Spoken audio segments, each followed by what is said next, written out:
नमस्कार, मैं हूं आपके साथ सृष्टि श्रीवास्तव। आपको याद होगा जब प्रियंका गांधी वायनाड से पहली बार सांसद बनी थी, तब कांग्रेस ने गजब का माहौल बनाया था। प्रियंका गांधी भी उसी वक्त से वायनाड के लोगों की भलाई में लग गई थी। लेकिन अब सारा जोश खत्म। अब कहाँ है प्रियंका गांधी? अब सिर्फ घर पर बैठकर ट्वीट क्यों कर रही है? हाँ, अभी चुनाव थोड़ी है, अब वायनाड को डूबने दो, क्या ही हो जाता है। और इसी बात पर जनता ऐसे भड़की है कि प्रियंका गांधी से उनका इस्तीफा तक मांग लिया गया है। चलिए आपको भी बताते हैं पूरी खबर के बारे में। दरअसल केरल के वायनाड में हुए भयानक भूस्खलन ने बड़ी तबाही मचाई है। कई लोगों की मौत हो गई, जबकि कई लोग लापता है। इस हादसे से लोग कांप उठे हैं। लेकिन सवाल यही है कि कहाँ है वायनाड की सांसद प्रियंका गांधी? ट्विटर पर सिर्फ क्यों बोल रही है, जमीन पर क्यों नहीं नजर आ रही है? इन्हीं बातों से जनता गुस्से में है और भाजपा भी इसको लेकर निशाना साध रही है। प्रियंका गांधी ने वायनाड में हुए भयानक भूस्खलन को लेकर ट्वीट किया, लेकिन उनके इस ट्वीट पर जनता भड़क उठी, उनसे इस्तीफा मांग रही। पहले आपको बताते हैं कि प्रियंका गांधी ने क्या कुछ कहा। सोशल मीडिया एक्स पर लंबा चौड़ा पोस्ट करते हुए प्रियंका गांधी ने लिखा, भूस्खलन में फंसे लोगों को बचाने की पूरी कोशिश की जा रही है। माननीय मुख्यमंत्री श्री वी.डी. सतीसन खुद राहत कार्यों की निगरानी कर रहे हैं।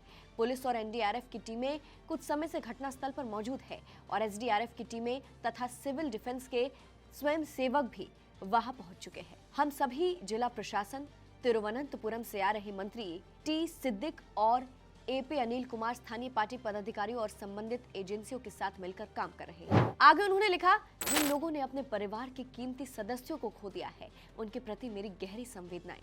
इस मुश्किल समय में हम आपके साथ हैं और आपको हर संभव मदद देंगे।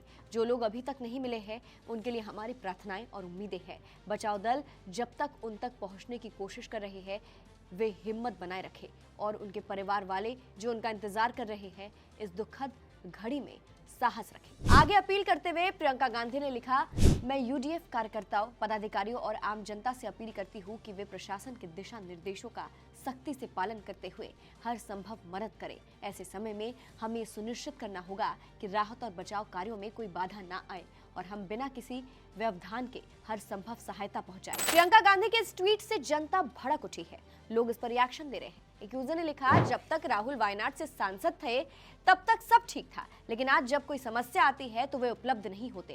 कांग्रेस शुरू से ही लोगों की मुश्किलों के समय बचकर निकल जाती रही है। सोचिए अगर भारत की बागडोर उन्हें सौंप दी जाए, यह वाकई डरावना है कि अगर कुछ हुआ तो वे गायब हो जाएंगे। कांग्रेस के किसी भी नेता की संतान की मौत यहाँ नहीं हुई। दूसरे यूजर ने लिखा, 7 लोगों की मौत हो चुकी है। आपकी सरकार ने तैयारी करने के बजाय लूट खसोट की। आप एसी कमरे में बैठकर ट्विटर पर मगरमच्छ के आंसू बहा रहे हैं। एक और यूजर ने लिखा, जरा सोचिए अगर ऐसा किसी बीजेपी शासित राज्य में हुआ होता तो आप जैसे लोग बीजेपी और राज्य सरकार की धज्जियां उड़ा देते।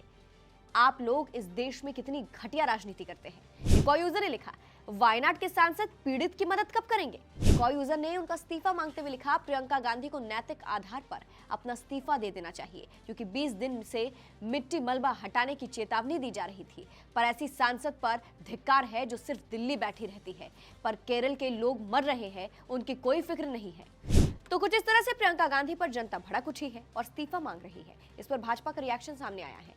भाजपा आईटी सेल के प्रमुख अमित मालविया ने सोशल मीडिया प्लेटफॉर्म एक्स पर लिखा, वायनाड में हाल ही में हुए भूस्खलन में कई लोगों की जान जाने और भारी तबाही मचने के कुछ दिनों बाद भी ना तो राहुल गांधी और ना ही प्रियंका गांधी वाड्रा को प्रभावित इलाके का दौरा करने या पीड़ितों से मिलने का समय मिला है। लोगों के साथ उनकी सबसे मुश्किल घड़ी में खड़े होने से ही संवेदना का पता चलता है, ना कि सिर्फ चुनाव से पहले वहां पहुंचने से। उतना ही हैरान करने वाला है उनके उस इकोसिस्टम की चुप्पी जो आमतौर पर बहुत मुखर रहता है।